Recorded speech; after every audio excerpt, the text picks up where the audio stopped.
Hello guys! Hello Earth Signs, Virgo, Capricorn, and Taurus.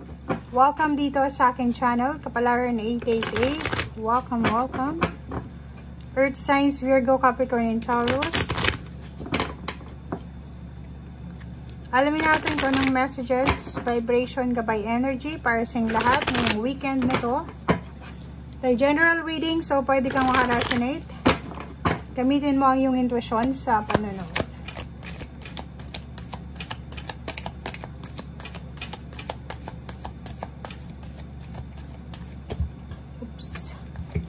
Earth signs. Gift. Expectation. Wow. Ang galing. Okay.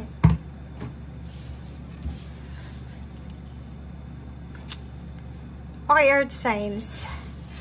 Ang galing ng baraha mo dito.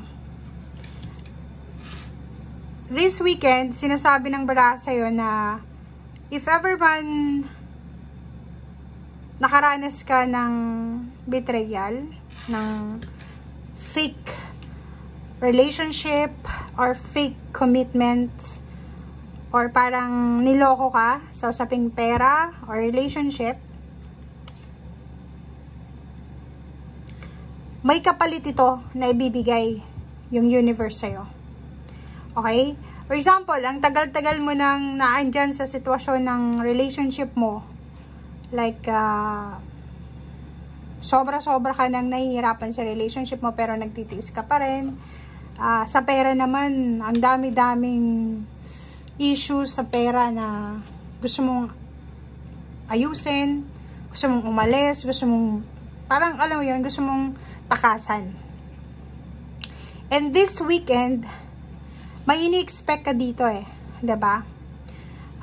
Posibleng isang ini-expect mo na regalo, financial gifts, or posibleng swerte, good fortune, good luck, sudden wealth, 'di ba? Yung parang panalo sa sugal, panalo sa loto, panalo sa kung saan pa man. So, ang nakikita ko sir dito, kasi lumabas din to sa earth signs, it's either ang karelasyon mo is earth signs, fire sign, sorry. It's either fire sign yung karelasyon mo or may kapamilya kang fire sign na sila yung magkakaroon ng swerte dito. And sila yung magbibigay ng regalo sa'yo or sila yung tutulong sa'yo. Mag-comment ka sa comment section.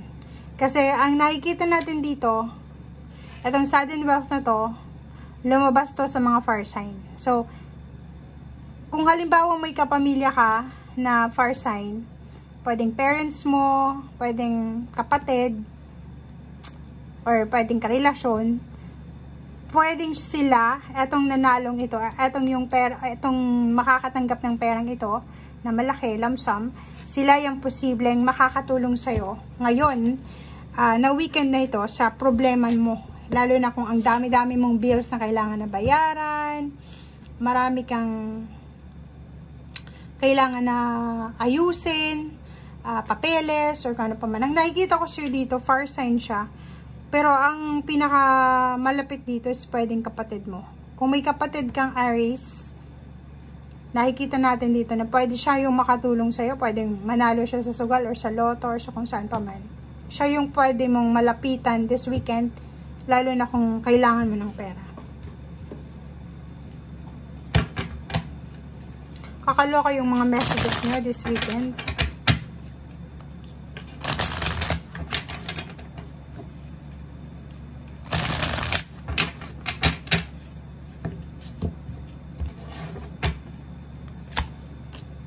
Okay, Page of Wands. Okay. May earth signs ditong Virgo, Capricorn, and Taurus. Especially yung Virgo and Taurus. Masyado kayong nakafocus sa future nyo. 'Di ba? Yung parang ang ginagawa nyo sa ngayon, everyday na ginagawa nyo is, ang focus nyo is future. Para iniisip nyo, ginagawa ko to kasi gusto kong maging maganda yung future ko. Kailangan ko magsumikap sa ngayon kung gusto kong umangat sa hinaharap. Parang ganun. Wow! So, kung makikita mo dito, meron ditong travel, relocation, possible yung pagta-travel, paglilipat bahay, pagpapatayo ng bahay, or pwedeng nakikita natin dito yung positive progress, victory and success, stability and balance na minamanifest mo. Relationship, pwedeng may mag-offer sa'yo ng relationship, lalo na doon sa mga hiwalay sa asawa, hiwalay sa relationship. And if ever naman na may karelasyon ka, sobrang prosperity and abundance, victory and success. Nakikita natin this weekend is positive ka eh. 'Di ba? May napipredict ka na ang future mo, pwedeng maganda yung future mo, pwedeng magiging sobrang 'di ba, free ka sa usaping relationship at the same time sa success. So, ini-expect mo yan, 'di ba? Ginagawa mo yung lahat ngayon sa kasalukuyan, lahat ng ginagawa mo is nag-expect ka ng positive outcome sa future. Mayroon ditong salary increase, recognition, rewards, graduation. So, parang this weekend, sobra kang workaholic, lalo na kung ikaw ay estudyante, may anak kang estudyante na nag-graduate this coming months, and sobra kang workaholic, yun nga, hardworking, para dyan sa paparating na graduation or culmination. Okay, so dito din, sinasabi ng baraha sa'yo dito na may kailangan kang ipaglaban, earth signs, yun na nga, itong future mo, itong culmination mo, itong victory and success. Kahit na pagod ka na, kahit feeling mo, drain ka na, yung energy mo, yung bulsa mo, yung mental and spiritual mo, psychological, medyo drain na eh, na nagkaka-anxiety na yung iba, pumapayat na, hindi na makapag-isip ng direct, ng tama, ng concise, kasi kulang na sa tulog, sobrang busy.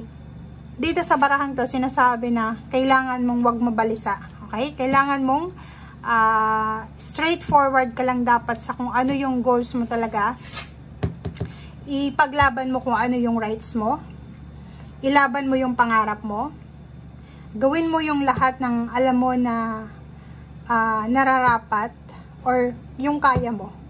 Okay? So, ang Two of Swords nito is parang may iba sa inyo ditong tinatanong nyo yung sarili nyo eh. Tinatanong nyo, ipaglalaban ko pa ba tong relationship na to? Ipaglalaban ko pa ba tong pangarap na to eh? Kasi parang imposible na eh. 'Di ba? So, sabi ng baraha sa'yo dito, tingnan mo sa ilalim niya, Emperor, huwag kang masyadong emosyonal sa weekend na to. Ilaban mo. Andiyan na eh. Malapit ka na eh. Hawak kamay mo na yung pangarap mo. Hawak kamay mo na yung, or ang tawag dito? Abot kamay pala. Abot kamay mo na yung victory and success. Yung transition sa buhay mo. Huwag kang maging emosyonal. Tatagan mo yung loob mo. Nandito yung strength. Be courageous. Be strong. Kapalan ng mukha. Yun yung kailangan mo sa ngayon. Okay?